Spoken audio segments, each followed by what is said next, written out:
സംസ്ഥാന സർക്കാരിന്റെ സാമൂഹ്യ സുരക്ഷാ ക്ഷേമ പെൻഷൻ ഗുണഭോക്താക്കൾക്ക് സന്തോഷ വാർത്ത. ഗുണഭോക്താക്കളുടെ കാത്തിരിപ്പിനും വിരാമമിട്ടുകൊണ്ട് സംസ്ഥാനത്ത് ജനുവരി മാസത്തിലെ സാമൂഹ്യ സുരക്ഷാ പെൻഷനുകളുടെ ആദ്യഘട്ട വിതരണം ആരംഭിക്കുന്നു.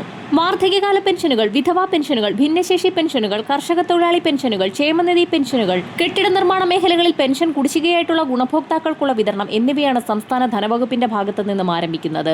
ഈ സാഹചര്യത്തിൽ സാമൂഹ്യ സുരക്ഷാ പെൻഷനുകളുടെ വിതരണം, മാനദണ്ഡം എന്നിവ സംബന്ധിച്ച് ധനവകുപ്പ് മന്ത്രിയുടെ ഭാഗത്തു നിന്നും സുപ്രധാന അറിയിപ്പുകൾ കൂടി എത്തിയിരിക്കുകയാണ്.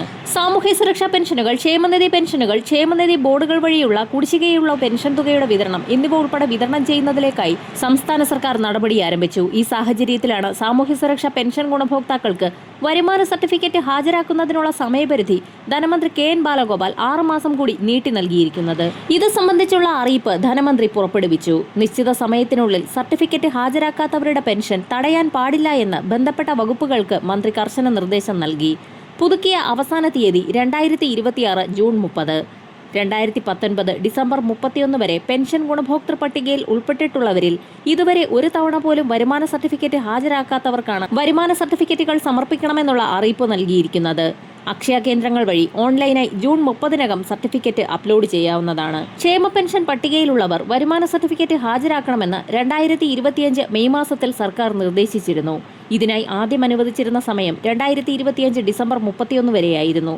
എന്നാൽ ആകെയുള്ള 62 ലക്ഷം ഗുണഭോക്താക്കളിൽ ഏകദേശം 2.53 ലക്ഷം പേർ ഇനിയും സർട്ടിഫിക്കറ്റ് സമർപ്പിക്കുവാൻ ബാക്കിയുണ്ട്. ഈ സാഹചര്യത്തിലാണ് ഗുണഭോക്താക്കളുടെ ബുദ്ധിമുട്ട് പരിഗണിച്ച് കാലാവധി നീട്ടാൻ സർക്കാർ തീരുമാനിച്ചിരിക്കുന്നത്.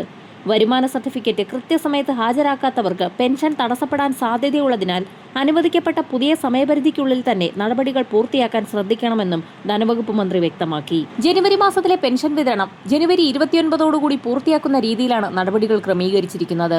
അടുത്തയാഴ്ച മുതൽ ഗുണഭോക്താക്കളുടെ ബാങ്ക് അക്കൗണ്ടുകളിലേക്കും കൈകളിലേക്കും തുക എത്തിച്ചേരുന്ന സാഹചര്യത്തിൽ വരാൻ പോകുന്ന സംസ്ഥാന ബജറ്റിൽ പെൻഷൻ തുകയിൽ വർധനവ് ഉണ്ടാകുമെന്നുള്ള അറിയിപ്പുകൾ കൂടി പുറത്തു വന്നിരിക്കുകയാണ്. സർക്കാർ മാനദണ്ഡങ്ങൾ പാലിച്ച് പെൻഷൻ പട്ടികയിൽ നിലനിൽക്കുന്ന ഗുണഭോക്താക്കൾക്ക് മാത്രമേ വർദ്ധിപ്പിച്ച പെൻഷൻ തുകയ്ക്കും കുടിശ്ശിക തുകയ്ക്കും ഇനി മുതൽ അർഹതയുണ്ടായിരിക്കുകയുള്ളൂ. വരും മണിക്കൂറുകളിലെ സർക്കാർ അറിയിപ്പുകൾക്കായി ചാനൽ സബ്സ്ക്രൈബ് ചെയ്യാൻ മറക്കാതിരിക്കുക.